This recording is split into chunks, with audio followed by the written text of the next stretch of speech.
berdoa. Amin. Silakan duduk Bapak Ibu, saudara sekalian. Tema besar kita di siang hari ini adalah Tuhan adalah gembalaku.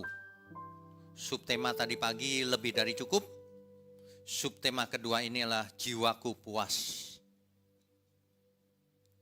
Saudara sekalian, kata gembala seringkali dipakai sebagai lambang atau simbol atau metonim atau figuratif yang menggambarkan seorang raja, yang menggambarkan seorang pemimpin yang berkuasa, yang menggambarkan pribadi yang sangat mengasihi domba-dombanya. Itu gembala. Ya. Jadi kalau Alkitab memakai kata gembala, itu pun diaplikasikan kepada Tuhan sendiri. Sebab sesungguhnya Tuhan adalah gembala kita.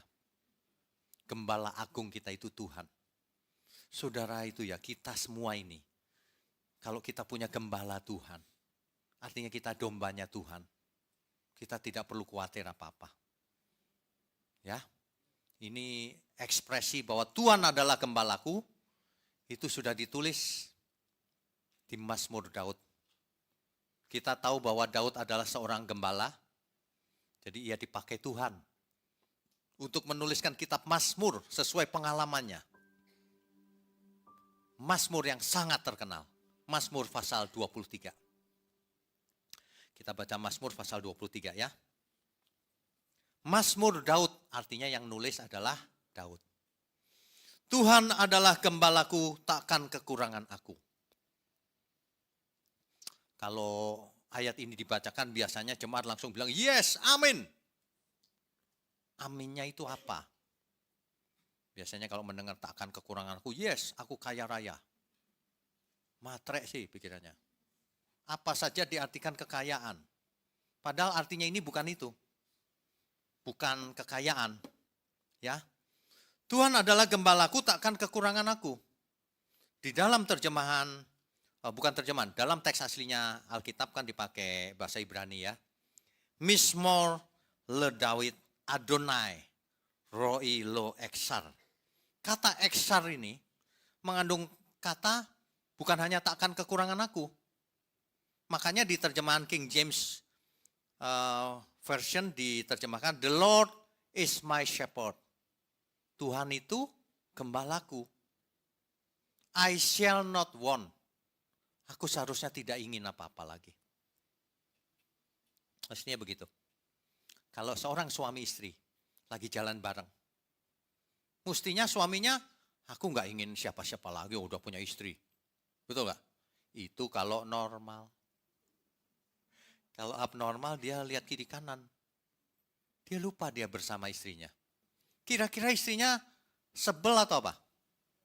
Bukan cuma sebel, malu-maluin nih suamiku ini. Matanya ini gitu. Bapak Ibu kalau bahasa Jawa mata itu artinya kasar. Matanya itu jelalatan. Coba tersinggung nggak istrinya? Tersinggung banget. Kadang-kadang istrinya jauh lebih cantik. Ya jadi gini saudara. Semua terjemahan dalam bahasa Inggris, apapun terjemahannya, ada dua golongan. Yang pertama, takkan kekurangan aku. Yang kedua, I shall not want. Aku seharusnya tidak ingin apa-apa lagi. Jadi kalau kita sudah punya Tuhan Yesus, yang lain itu gak ada artinya sebenarnya. Nah, ini yang perlu kita mengerti dengan benar. Mazmur 23 ayat 1 ini. Bukan takkan kekurangan itu, aku itu terus kaya raya, bukan. Aku cukup kalau punya Tuhan. Yang lain itu cuma suplemen. Ada boleh, gak ada boleh. Itu yang paling penting. Ya, ayat 2. Ayat 2 ini adalah, ia membaringkan aku di padang yang berumput hijau. Domba itu kadang-kadang nakal loh saudara. Dia disuruh tidur gak mau. Disuruh berbaring gak mau dia. Lari sana lari sini gitu. Gembala mesti ikat kakinya. Ternyata begitu. Diikat kakinya gitu. Ditidurin di rumput yang hijau. Tidur dulu sebentar. Berbaring juga gak mau. Suruh tidur mana mau sih. Jadi dia berbaring aja gitu. Ia membaringkan aku di padang yang berumput hijau. Kadang-kadang kita dipaksa berbaring. Maksudnya istirahat dari keinginan-keinginan dunia ini. Harus dipaksa. Kalau enggak dia terus tuh main-main di dunia ini. Ya. Ia membimbing aku ke air yang tenang. Kenapa di air yang tenang? Kenapa enggak di air yang gelombang dikit? Enggak apa-apa lah ya, kalau ombak gede enggak mungkin lah. Gelombang dikit aja. Kenapa mesti yang tenang? Sebab domba itu kan minum dari air tuh. Nah hidungnya dekat sama mulut. Kalau airnya ngelombak-ngelombak itu bisa keselak. Jadi yang tenang, jadi nikmat minumnya. Di samping itu memang aman kan kalau airnya tenang. Nah itu gembala yang baik itu seperti itu. Ya, aman, nyaman. Ayat 3. Ia menyegarkan jiwaku. Ia menuntun aku di jalan yang benar oleh karena namanya. Ia menuntun kita di jalan yang benar. Artinya, kalau ada gembala yang tidak menuntun kepada jalan yang benar, itu gembala yang jahat. Artinya itu bukan gembala, saudara. Itu ngakalin namanya. Demi kepentingan pribadinya. Yang utama itu jalannya harus lurus. Itu gembala yang baik itu begitu. Menuntun aku di jalan yang benar karena namanya. Sehingga, ayat 4-nya. Sekalipun aku berjalan dalam lembah kekelaman. Lembah kekelaman itu bisa diartikan lembah bayangan kematian. Aku tidak takut bahaya. Mestinya kita semua tidak takut bahaya loh. Mestinya. Kalau memang percaya. Kenapa? Yang pertama, karena engkau besertaku. Tuhan beserta kita. Makanya saya sering bicara kan, kita tidak takut setan gondorwo, apapun itu namanya. Mau guna-guna apapun. Enggak mempan. Kenapa? Karena Tuhan beserta kita. Amin. Yang kedua, gadamu dan tongkatmu itu yang menghibur aku. Itu dulu saya enggak ngerti. Saya pikir gada dan tongkat itu mukul musuh semuanya. Bukan. Gada untuk memukul musuh, betul. Kan Daud pernah mengalahkan singa kan? Pasti dipukul pakai gadanya itu. Tapi tongkat bukan untuk mukul. Tongkat gembala itu kan melengkung gini kan? Nah, untuk domba yang nakal mau jauh gitu cantol. Balik. Gitu ya. Jadi di gereja nanti kita sediakan tongkat gembala. Jadi kalau jemaat-jemaat, aduh, tadi cantol. Istri-istri pasti ada ide. Cantolin tongkat gembala satu, biar suaminya nggak berani macam-macam. Pulang malam dicantol. Tongkatnya dan gadanya itu yang menghibur aku. Kita terhibur. Kenapa? Dekat Tuhan, Tuhan punya gada, punya tongkat. Kita akan aman dari musuh. Kita tidak, kalau menyimpang dikit ditarik balik oleh Tuhan. Karena Tuhan tidak menginginkan seorang pun binasa. Itu yang penting, ya. Jadi bahkan dalam lembah kematian pun aku tidak takut. Makanya saudara, kalau saudara mengerti dan menghayati hal ini, ketika kita sakit, ketika kita sehat, sama aja gak takut. Mau sakit, mau sehat, gak masalah. Yang penting Tuhan adalah gembalaku. Jadi aku ada di tangan Tuhan. Itu yang paling penting. Sakit juga seizin Tuhan. Kalau Tuhan gak izinkan, kita gak mungkin sakit juga. Mati pun seizin Tuhan. Mana bisa kita mati kalau gak diizinkan Tuhan? Artinya kalau kita dipanggil pulang, mati, amin Tuhan. Pulang. Asal hidup kita yang benar ketika kita hidup. Asal Tuhan gembalaku. Kan begitu kan? Mantap. Ya. Mantap banget itu. Tuhan adalah gembalaku. Takkan kekurangan aku.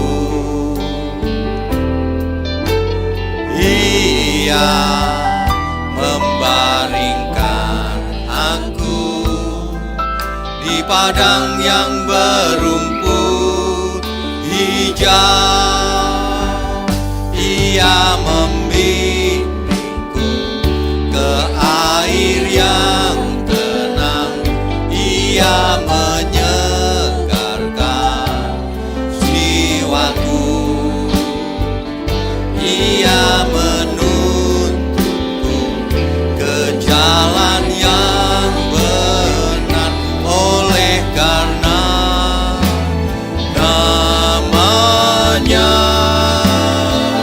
Sekalipun aku berjalan dalam lembah kekelaman. Mazmur 23 ini adalah salah satu mazmur favorit. Ketika orang dalam bahaya, orang menyanyikan mazmur ini. Makanya kita kalau ada yang nonton film itu Titanic, ketika kapal itu tenggelam, ada pemain musiknya kan, nyanyikan lagu ini. Aku tidak takut padahal sudah masuk bahaya. Enggak apa-apa, asal Tuhan gembalaku. Kita semua mesti punya iman seperti itu, saudara. Amin.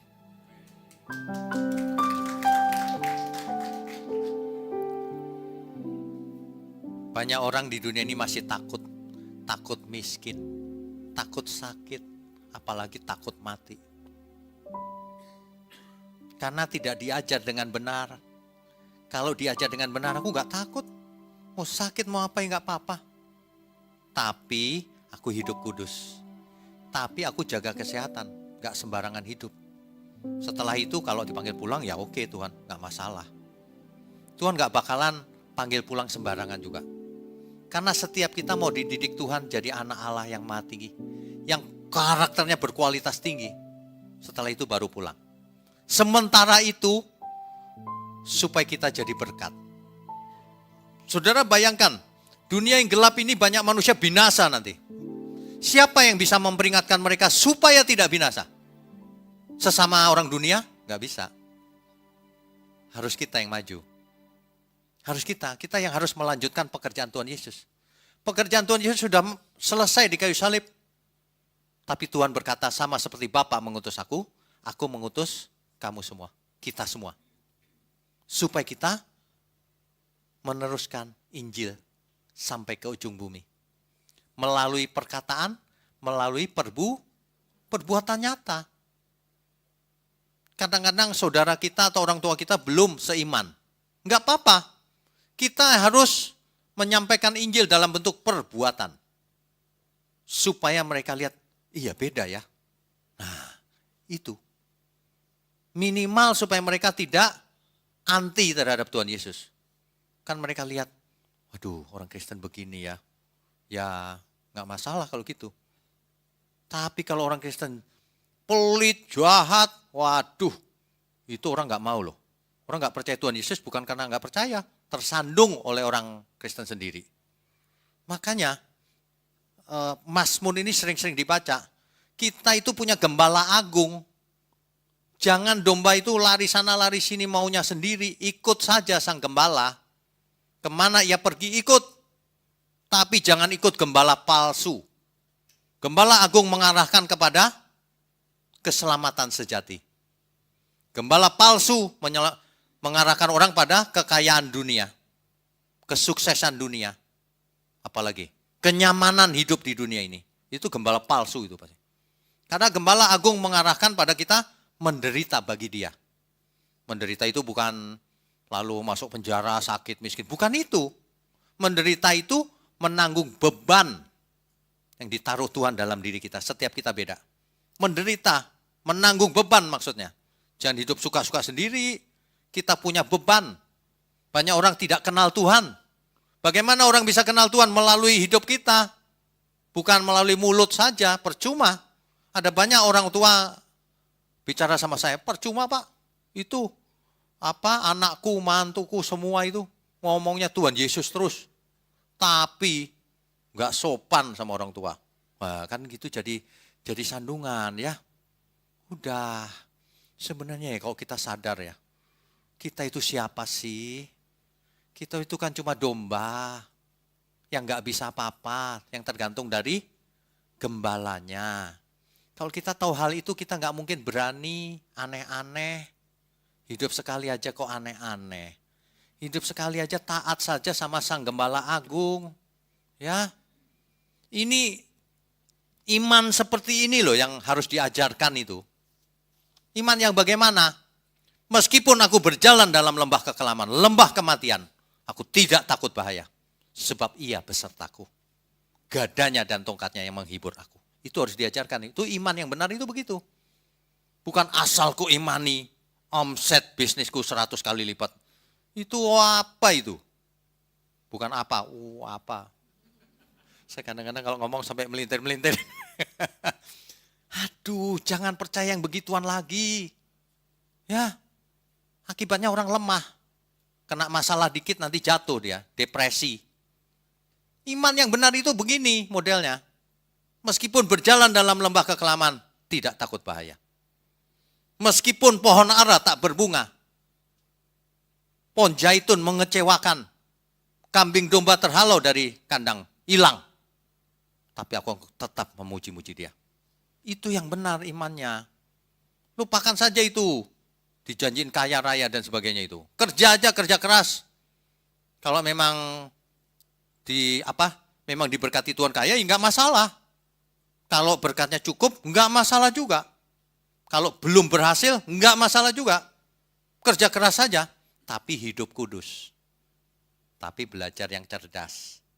Supaya orang tidak lihat kita hidup aneh. Ngomongnya Tuhan terus tapi enggak bisa kerja, enggak bisa apa-apa. Amin ya. Supaya hidup sekali ini jadi berkat gitu loh.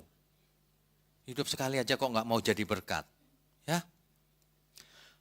Makanya domba itu, gembala yang baik itu memberi makan domba-dombanya. Memberi makan yang sehat tentu saja. Tuhan Yesus bertanya kepada Petrus 3 kali. Petrus, apakah engkau mengasihi aku? Ya Tuhan. Petrus, apakah engkau mengasihi aku? Iya Tuhan. 3 kali loh nanya. Petrus, beneran kau mengasihi aku? Petrus jawabnya gini, swear Tuhan. Enggak sih, enggak pakai swear sih.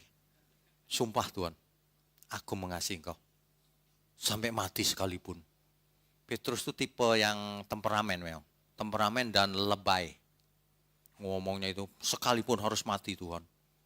Enggak lama setelah itu, Tuhan Yesus ditangkap kan? Tuhan Yesus ditangkap, digebukin kan? Petrus lihat dari jauh.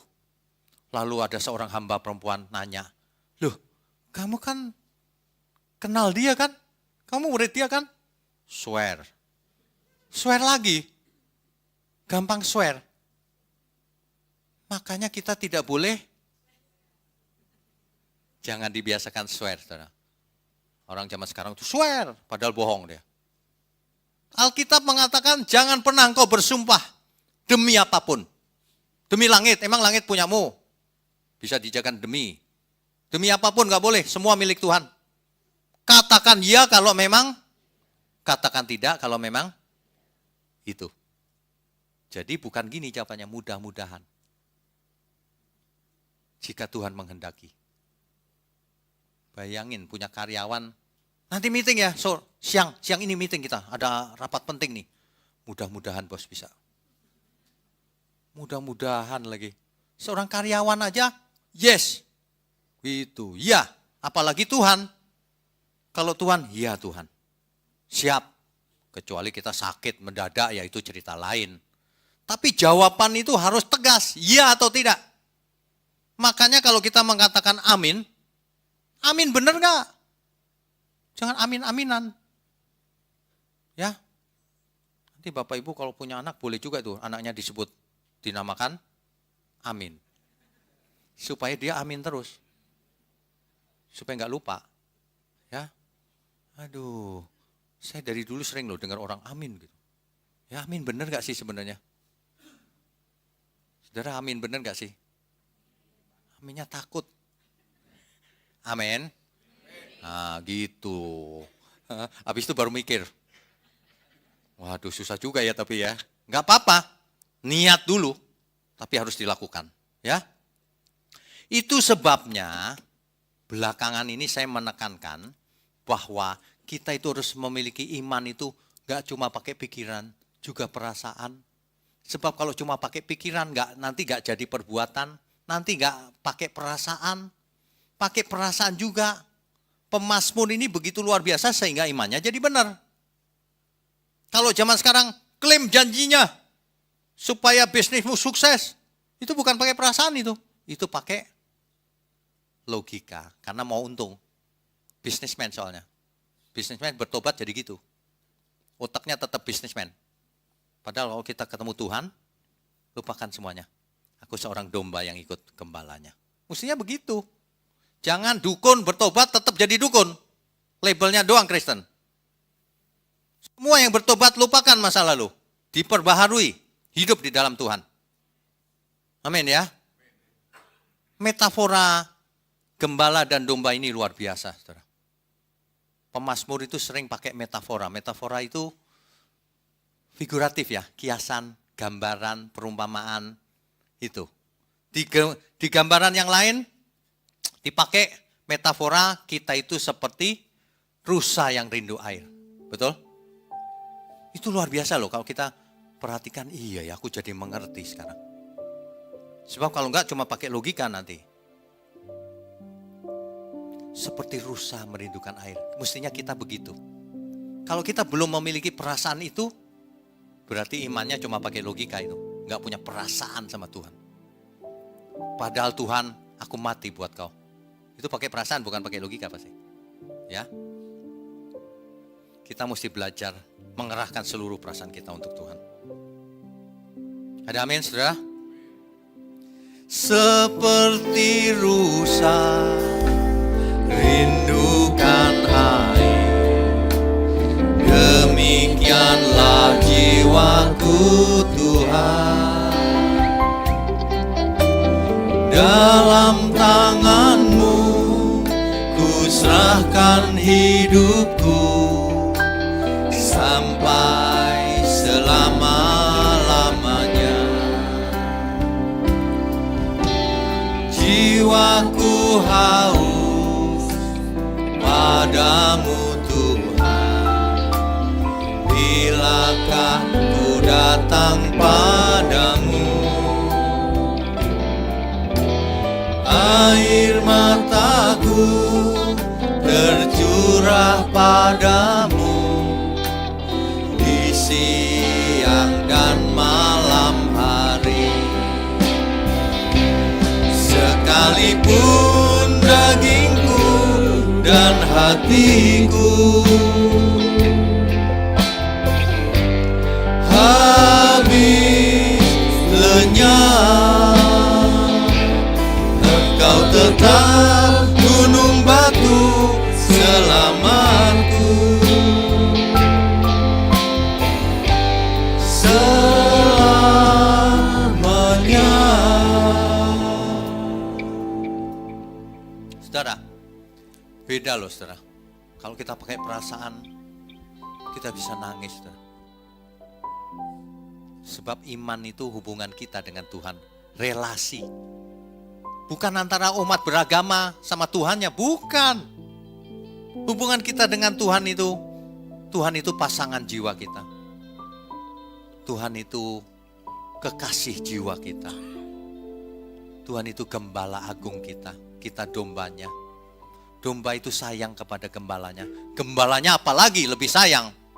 Gembalanya rela menyerahkan nyawanya untuk dombanya. Kalau dombanya menyimpang, dicarinya yang sesat. Kalau dombanya lapar, diberinya makan yang sehat. Kalau haus, dibawa ke aliran air supaya minum. Kalau capek, dibaringkan di padang rumput yang hijau. Kalau lelah jiwanya, disegarkan jiwanya. Waduh, ini luar biasa loh. Ya. Kita itu ya, iman yang salah itu dibuang aja, saudara. Kalau aku yakin dapat ini, dapat itu, buang aja itu iman itu. Iman itu tidak mendewasakan.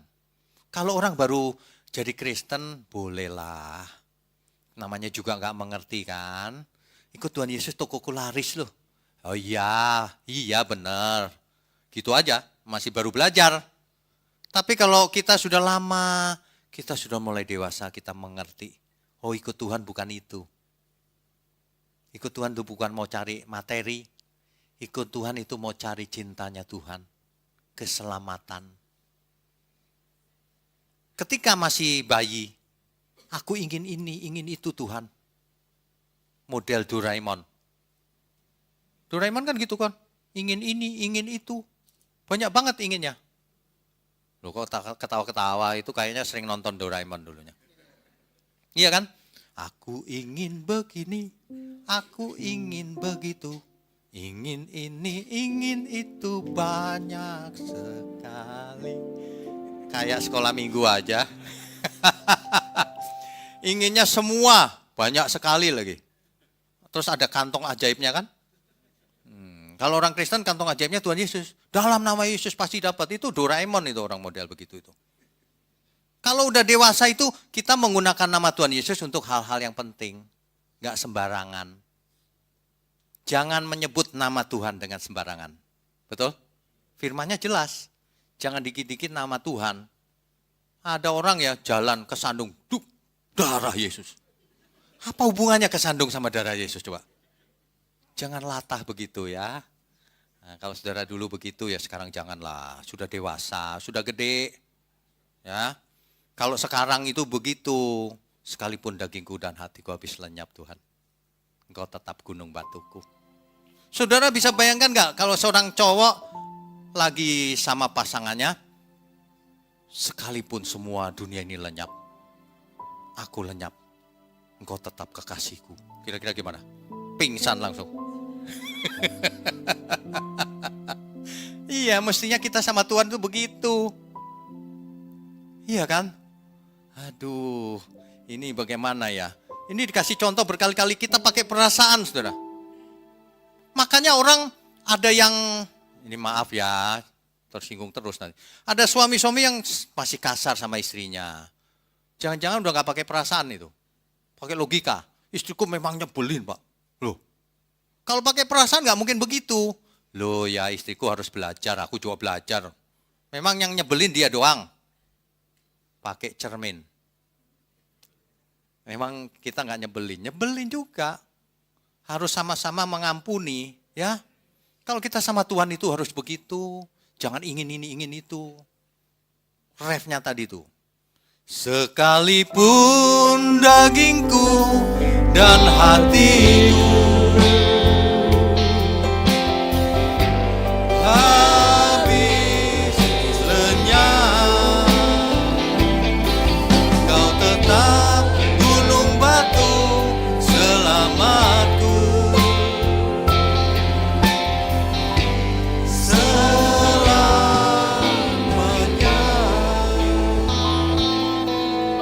Yes, begitu. Itu baru dewasa, itu cinta yang dewasa. Bapak Ibu Saudara sekalian, jiwa kita akan puas kalau kita mengerti kebenaran ini. Kalau kita cuma mau dapat ini, dapat itu, gak bakalan puas. Sebab materi dunia ini tidak bisa memuaskan. Saudara dikasih kekayaan 1 triliun lalu puas? Enggak. Saudara hanya puas 1-2 hari, sebulan paling. Habis itu mikir lagi. Terus begitu, manusia gak pernah puas. Karena materi tidak bisa memuaskan memang. Buktinya apa? Buktinya banyak orang bunuh diri. Padahal artis terkenal, kaya raya, cantik juga, ganteng juga. Coba bayangkan, kurang apa? Materi luar biasa dia. Salomo kurang apa? Salomo paling kaya, paling berkuasa di zamannya, paling berhikmat di zamannya, paling pintar, paling ganteng, paling apa lagi? Paling banyak istrinya. Semuanya paling dia, sudah diborong sama Salomo. Gak akan ada yang menang lawan Salomo. Iya kan? Tapi ia menyadari kan, akhirnya ia menulis Gamseh Ya'afor. Ia menulis di kitab Pengkhotbah, segala sesuatu ini semuanya sementara. Semua akan berlalu. Kan begitu. Gak ada yang bisa memuaskan kita. Makanya yang paling benar yaitu, sekalipun dagingku dan hatiku habis lenyap Tuhan, kau tetap gunung batuku. Engkaulah pasangan jiwaku. Selesai. Sampai selamanya. Kalau materi itu fana, kalau Tuhan selamanya kekal. Kalau kita sudah punya Tuhan, cukup.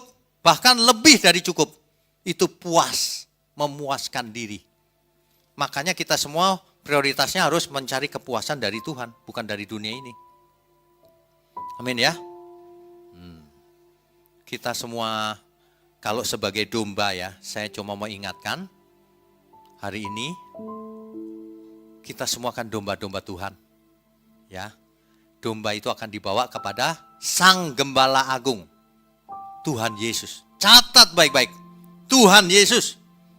Kalau ada ajaran lain yang membelokkan bukan Tuhan Yesus, tinggalkan itu. Ada yang ngajarin bukan Tuhan Yesus. Langsung ke Bapa, mau langsung. Tinggalkan dia. Sebab tema besar dunia ini Tuhan Yesus. Ia Alfa dan Omega. Yang awal dan yang akhir. Di perjanjian lama tentang Tuhan Yesus, akan datangnya Mesias lahir, turun dari surga. Di perjanjian baru, pekerjaan Tuhan Yesus. Setelah itu, Tuhan Yesus lagi yang datang, bukan Bapa. Catat baik-baik, kedatangan Tuhan Yesus sendirian, bukan sama Bapa. Jangan mau dirubah-rubah, ditambah-tambahin. Saya udah mencium baunya, ada orang yang nambah-nambahin nih. Ya, Tuhan Yesus yang datang. Sebab apa? Sebab Allah Bapa menyerahkan segala sesuatunya kepada Tuhan Yesus. Ayatnya ada kok dilawan. Salah kau ngelawan ayat. Buat apa untungnya? Binasa kau nanti. Ya, Tuhan Yesus Tuhan kita, satu-satunya Tuhan kita. Kita juga punya satu-satunya Bapa di surga. Sekarang kita punya satu-satunya Roh Kudus dalam diri kita. Tubuh kita bait Allah. Jangan mengharapkan pembangunan ketiga bait Allah di Yerusalem. Gak ada gunanya itu. Tubuh kita bait Allah. Bait Allah yang ketiga itu sebenarnya tubuh kita, saudara. Tubuh kita bait Allah. Gak dibutuhkan bangunan lagi. Seandainya itu dibangun, gak ada hubungan dengan Kristen. Itu hubungannya dengan Taurat. Padahal Taurat sudah dibatalkan oleh kematian Tuhan Yesus. Orang boleh pilih mau ikut Tuhan Yesus atau mau ikut Taurat atau mau ikut yang lain. Tapi Sang Gembala Agung cuma satu, Tuhan Yesus. Tidak ada di dunia ini yang pernah mengaku Gembala Agung selain Tuhan Yesus. Tidak ada di dunia ini yang mengaku Raja kekekalan selain Tuhan Yesus. Raja damai selain Tuhan Yesus. Gak ada. Segala gelar dikenakan pada Tuhan Yesus. Segala gelar. Raja, imam besar, nabi terakhir Tuhan Yesus. Setelah itu kita tinggal ikut saja. Ya. Amin, saudara. Kalau Tuhan Yesus mati di kayu salib, mempersembahkan seluruh hidupnya, menyerahkan nyawanya untuk kita, kita pun harus menyerahkan nyawa kita untuk Tuhan. Ada amin? Barang siapa mempertahankan nyawanya, mencari nyawa sendiri, mencari hidup, ia binasa. Barang siapa melepaskan nyawanya untuk Tuhan, ia justru hidup. Makanya kekristenan itu luar biasa. Ia akan hidup meskipun sudah mati. Wow, mantap kan? Sebaliknya orang dunia beda. Ia sudah mati meskipun masih hidup. Kelihatannya hidup, tapi itu mati sebenarnya. Ditinggalin Tuhan. Betapa luar biasanya kita. Amin ya. Makanya kalau punya anak kecil, seperti tadi penyerahan, jangan anggap enteng loh saudara. Ketika anak masih kecil kita nggak bisa didik, kita serahkan sama Tuhan. Biar Tuhan didik dengan caranya. Ketika belum bisa bicara kan. Waktu anak saya masih baby, saya mau ngajarin nggak bisa kan. Gimana Tuhan caranya? Saya berdoa aja, saya tumpangin tangan. Tuhan tolong ajarin. Entah bagaimana caranya, malaikat pasti bisa ngajar. Itu ketika pagi masih kecil saya tumpangin tangan, saya doakan. Sekarang kalau mau tidur malam, nanya mamanya, berat-berat pertanyaannya. Ma, itu Tuhan Yesus, itu punya Bapa di surga. Punya mama gak ya di surga? pikiran anak kecil kan. Tapi yang luar biasa itu kadang-kadang bisa nanya gini, Ma itu Kain itu nikah dengan siapa? Hari itu kan belum ada banyak orang katanya. Wah, anak kecil aja nanya gitu ini. Waduh, ini kapan sekolah teologinya nih? Heran loh, ada banyak yang bikin kita heran. Yang lebih heran lagi, yang paling kecil. Dia udah lupa pasti sekarang. Waktu masih kecil, dia nulis. Belajar A sampai Z kan, huruf A sampai Z. Dia tulis A, B, C, D, sampai Z, A, B, C, D, sampai Z. Terus gitu. Ya kita udah biasa lihat kan itu. Suatu hari di tengah-tengahnya itu ada tulisan Tuhan Yesus. Ya kita pikir yang ngajarin kan kakaknya. Kita tanya dong, ini Cece yang ngajarin ya? Enggak. Loh siapa yang ngajar? Terus kita tanya anaknya, ini apa? Enggak tahu. Loh, kita enggak tahu loh jawabannya sampai hari ini. Loh kok dia bisa nulis Tuhan Yesus loh? Itu banyak keheranan loh. Makanya anak itu harus diserahkan, bahkan sejak dalam kandungan kita mesti doakan. Tuhan punya cara untuk mendidik. Ya, suatu hari saya ngarang lagu yang mana ya? Haleluya. Anak saya yang kecil itu nulis notnya, padahal belum bisa musik, belum belajar. Nulis notnya, tapi cuma angka, ketukannya nggak ada. Tapi saya, ini angka apa sih? Saya lihat, loh, lagu Haleluya. Kok bisa ya? Nggak tahu. Hari ini kalau ditanya jauh udah lupa juga. Gitu. Makanya jangan anggap enteng ya, seluruh hidup kita itu ada di tangan Tuhan. Amin ya. Amin. Kita beri kemuliaan. Saya undang semua untuk bangkit berdiri.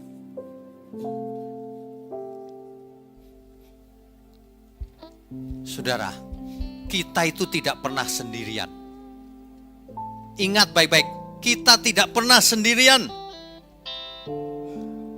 Tuhan yang memimpin, memelihara, melindungi kita. Tuhan siapkan masa depan buat kita. Baik di bumi maupun di langit yang baru dan bumi yang baru. Oleh sebab itu jangan takut apapun di dunia ini. Dengarkan suaranya. Ikuti petunjuknya. Bangkit saudara dengan iman. Berjalan dengan berani menempuh kehidupan ini bersama Tuhan. Amin ya. Jika Tuhan gembala kita, maka semuanya tidak masalah. Mari kita persembahkan seluruh hidup kita untuk Tuhan. Seperti rusa rindukan air.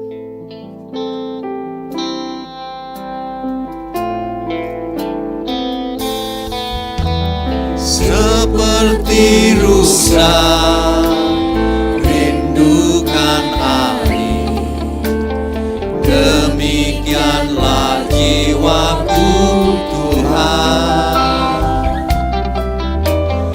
Dalam tangan-Mu ku serahkan hidupku sampai selama-lamanya.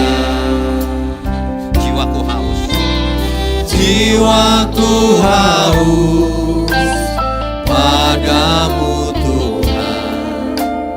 Bilakah ku datang padamu, air mataku tercurah padamu di siang dan malam hari.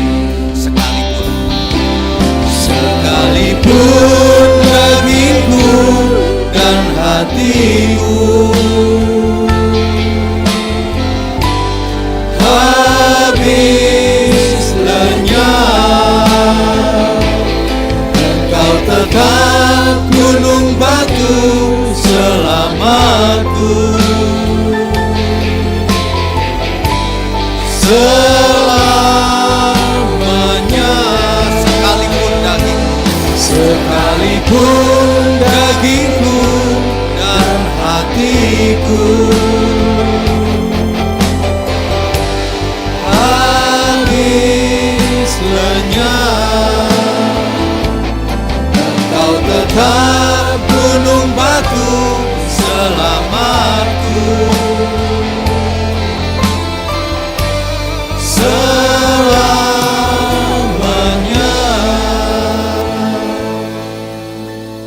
Bapa di surga, kami mengucap syukur sebab Engkau beserta kami di dalam segala keadaan. Terima kasih. Kami mengucap syukur untuk gereja di tempat ini. Kami percaya gereja mula-mula ini lahir bukan karena keinginan kami, tapi karena rencana Tuhan sendiri untuk menjadi berkat bagi dunia yang gelap ini. Terima kasih untuk para pelayan Tuhan yang telah melayani bersama kami untuk kemuliaan Tuhan. Terima kasih untuk jemaat Tuhan, baik yang hadir di tempat ini maupun yang mengikuti secara online. Terima kasih Bapa.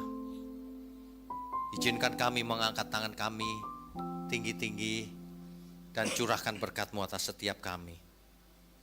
Kami sambut segala berkat, baik berkat jasmani maupun berkat rohani. Kau buat kami sehat, umur panjang untuk kemuliaan Tuhan, melayani Tuhan sampai selama-lamanya, bahkan sampai langit yang baru dan bumi yang baru. Semua yang baik turun dari surga. Di dalam nama Bapa, Putra dan Roh Kudus, kami sudah berdoa dan mengucap syukur. Haleluya. Semua yang percaya katakan amin. Amin. Amin. Silakan duduk saudara sekalian. Bicara soal kebenaran, setiap orang merasa benar. Makanya semua kecap dinomor satukan. Ada orang yang mengatakan saya paling benar, ini paling benar, itu paling benar. Mana sebenarnya yang paling benar? Oleh sebab itu hadiri seminar 7 natur kebenaran dan aplikasinya. Seminar ini wajib dihadiri oleh para teolog, apologet, pengkhotbah, bahkan oleh para jemaat sendiri, agar kita bisa membedakan manakah yang benar, manakah yang salah. Inilah alat uji kebenaran yang sangat objektif dan alkitabiah. Pastikan saudara ikut dan ajak seluruh saudara dan sahabat-sahabat. Bapak-bapak dan ibu-ibu yang terkasih dimanapun berada, yuk kita belajar pelajaran Alkitab bersama secara online setiap hari Rabu jam 7 malam bersama pendeta Bapak Wignio Tanto secara online, bisa melalui Zoom. Tetapi kita harus mendaftarkan dulu ke nomor berikut ini. Selamat bergabung dan Tuhan Yesus memberkati.